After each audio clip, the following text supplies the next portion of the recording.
যিহেতুকে তেওঁলোকে ভাৰতৰ সংবিধানক অৱমাননা কৰিছে, হিন্দু ধৰ্মক অৱমাননা কৰিছে।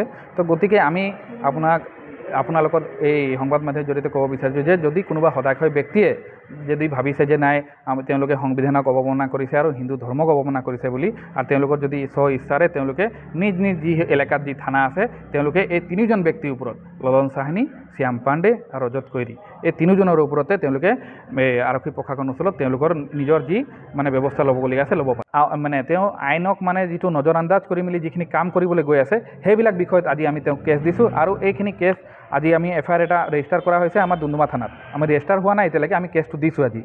তো ইয়াৰ জৰিয়তে আৰু লগতে আৰু কিছুমান কথা আমি ক'ব পাৰিছোঁ যে আমি লক্ষ্য কৰিছোঁ যে যোৱাকালি কিছুমান আৰু কিছুমান তথাকথিত নেতাক নিজৰ চেনেললৈ মাতি আনিছে, আৰু মানে বাইট জৰিছে। কৈছে যে এনেকুৱা ধৰণে কৈছে যে আমি ভণ্ড যিবিলাক বাবা আছে বা যিসকলে বাবাবিলাকে ঠগবাজ কৰি আছে তেওঁলোকৰ বিৰুদ্ধে আমি কাম কৰিম, বা তেওঁলোকৰ বিৰুদ্ধে আমি কৰিম, বা তেওঁলোকক যিসকলে ছাপোৰ্ট কৰি আছে বা তেওঁলোকে এনেকুৱা এটা এলিগেঞ্চ লগাইছে কিছুমান ওপৰত যে তেওঁলোকে কৈছে যে তথাকথিত কিছুমান সংগঠন বা তথাকথিত কিছুমান নেতাই ইয়াত যিবিলাক 2 নম্বৰী বাবা আহে বা যিখিনি ভণ্ড বাবা আহে তেওঁলোকক লৈ চিণ্ডিকেট চলাই আছে। আজি যি ধৰণৰ কাৰ্যসূচীবিলাক কৰি গৈ আছে, যি ধৰণে কাম কৰি গৈ আছে, যি ধৰণে হিন্দু সমাজৰ প্ৰতি তেওঁলোকে প্ৰতিক্ৰিয়া পাইছে, আৰু নিউজ চেনেলতো প্ৰতিক্ৰিয়া পাইছে। আজি এই প্ৰতিক্ৰিয়াসমূহ তাৰ হৈ আছে, যিটো অকল খালী হিন্দুৰ এগেইনষ্টতে থাকে। এনেকুৱা ধৰণৰ মাইণ্ডছেট আছে। আজি মই এটা কথা কৈছোঁ, বেলেগ ধৰ্মৰ মানুহৰ পৰা আমাৰ যিমানটো আমাৰ খাতৰা নাই সিমানটো তেওঁৰ পৰা আমি এতিয়া ভাবিবলগীয়া হৈছে। এজন হিন্দু মানুহৰ পৰা আমাৰ খাতৰা আছে। যি ধৰণে আমাৰ হিন্দু ধৰ্মটোৰ পিছত লাগি আছে, কি ধৰণে আমি ইয়াক তলত দেখাব পাৰোঁ সেইখিনি বস্তু কৰি আছে।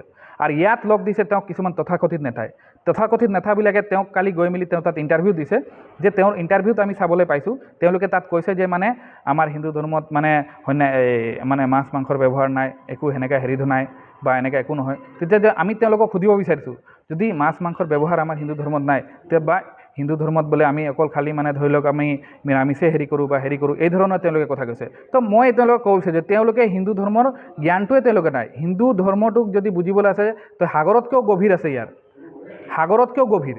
তো এইটো বুজিবৰ কাৰণে তেওঁলোকে আজিলৈকে পৰা নাই বুলি কিনিহে তেওঁলোকে এই ধৰণৰ মন্তব্য কৰিছে।